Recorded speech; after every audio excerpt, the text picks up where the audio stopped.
it was one of those things that's like recommended to you on the side, where it's like, you know, if I were a smart Marine, I would I'd have an AK or something in my vehicle just in case, you know, somebody accidentally gets killed, you know,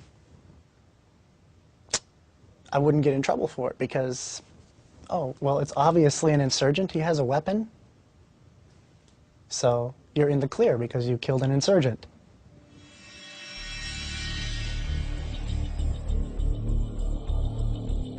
When we arrived there, they gave us quite a few AKs, and they said, keep them in case something happens. And that was about it. It just went from chain of command down to us, and it actually was pretty much everybody on the base. When mistakes were made, we carried drop weapons. These weapons right here were taken from the Iraqi police back during our first deployment. And this is just an example that we would take their weapons and carry them around with us in case we did mess up and shot the wrong person. I've heard numerous circumstances of civilians getting killed, and then you know, soldiers and Marines subsequently placing weapons on their bodies or placing wire on them. We would photograph all the people we killed, and in the photographs there would be the object, either the shovel or the AK-47, and that was proof enough to protect the individual soldiers from getting tried for any sort of crimes.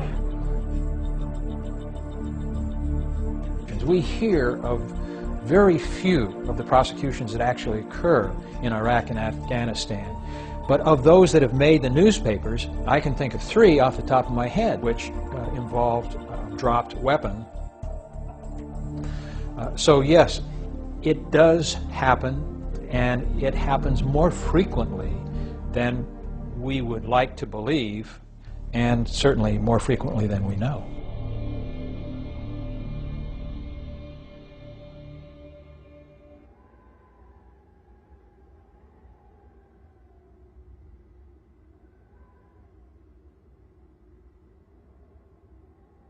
You got a crew of 3 guys that use the same truck every single day. You know, you throw an AK-47 that you confiscate at a house in your truck, and you don't turn it in, you just keep it on that truck. The AK-47 is always there. It's not something that you have to be reminded of. It's just always in the truck. So if it happens, it's like, we're like, oh yeah, we got that AK-47. It goes down through the ranks. That stuff spreads real quick. And there was definitely no discouragement from doing it. So, you know, it got done. I carried drop weapons. I'm sorry? I carried drop weapons myself, so. Where would you carry them? In our truck. I was actually in a 7-ton truck, so there was plenty of space there. And we had so much gear and stuff crammed in there already. You know, it's not hard to stick it in there. How serious of an offense is it? I assume that it's essentially a criminal cover-up. Premeditated murder is a possible charge. Obstruction of justice is another. Conspiracy, if there's more than one individual. Conspiracy to murder, conspiracy to obstruct justice. If you lie to the NCIS or whoever the investigator is, Army CID, then you have a false official statement as well. So there's a cascade effect from the single act of dropping that weapon. It almost made sense, like it was common sense, like you have to carry a drop weapon unless you want to go to prison for killing an Iraqi. You know, it's not that we wanted to go out there and kill a bunch of innocent Iraqis, but because of the nature of what was going on, it was almost guaranteed that it was going to happen, you know. So, like, it was a natural step to hear drop weapons and all that. Like, it made sense. You take a commander, he's in charge of all these young men, and it's his responsibility to get them home safe. You know, what's going to look worse on him? Losing a soldier and having to go tell his mother that he just died? Or having some Iraqi that you can just throw in a dumpster or throw over a wall or hide under some brush or throw in a drop weapon on and say he was an enemy combatant and let's move out? I absolutely heard superior officers and higher ranking officials talking about this stuff, you know? I'm not talking about like sergeant, you know, so-and-so, or, you know, lieutenant so-and-so. I'm talking like majors and, You know, you got a lieutenant colonel talking to, you know, the sergeant major of the battalion, and it's like they're talking about this stuff openly. You're like, yeah, it's against the rules, but you got to cover your ass somehow. Individuals don't want to have to deal with a wrongful death, don't want to have to deal with a murder. I mean, if the troops go out and kill somebody and CID has to be brought in, and suddenly you're being investigated for your performance in training your troops and then in reporting or not reporting what you knew or should have known, then this presents serious problems for the commander. And commanders may, some weaker commanders may be willing to even encourage this.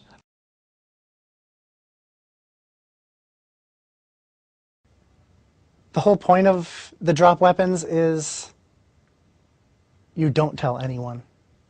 Because the second that word is even mentioned, you're going to get burned. You're going to get fried for it. You know, and that's well known.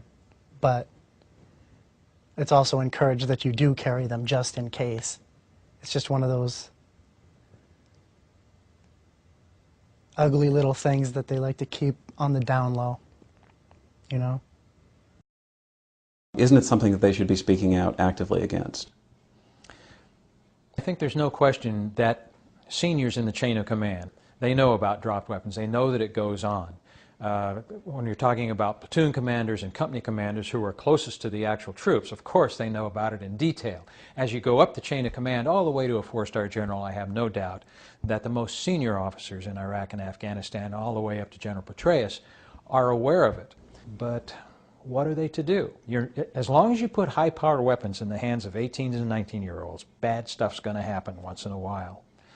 And the best we can do is aggressively prosecute those cases that we become aware of. Everything we did there, when we were there, it didn't seem wrong. Everything was right because people that we charge with, people that we trust, and people that we have to take care of us, they tell us it's fine because they give us the rules of engagement and they do it. And we just, unfortunately, we're young and our brains are innocent and they control it. And when you tell a 19, 20-year-old kid that just, you know, sees his friends get killed and things blowing up all the time, he don't care. If you tell him this, he'll do it. When you know something is wrong, but you feel like you have to do it if you want to survive and you want to go home to your family, it's almost like you're being put in a place where you have no choice except to be dishonest. And I think that's a difficult burden to place on people. I don't think it should be placed on people. I don't think that's right. The American public just doesn't know what's going on, and the American public doesn't care. Unless they've got a son, brother, husband, wife, sister over there, they just don't care. It doesn't touch them. And that's not necessarily their fault. I think it's our leadership's fault. I am certain that drop weapons are still getting used today. Things are still going on the way they were then. It's still getting used. I guarantee it.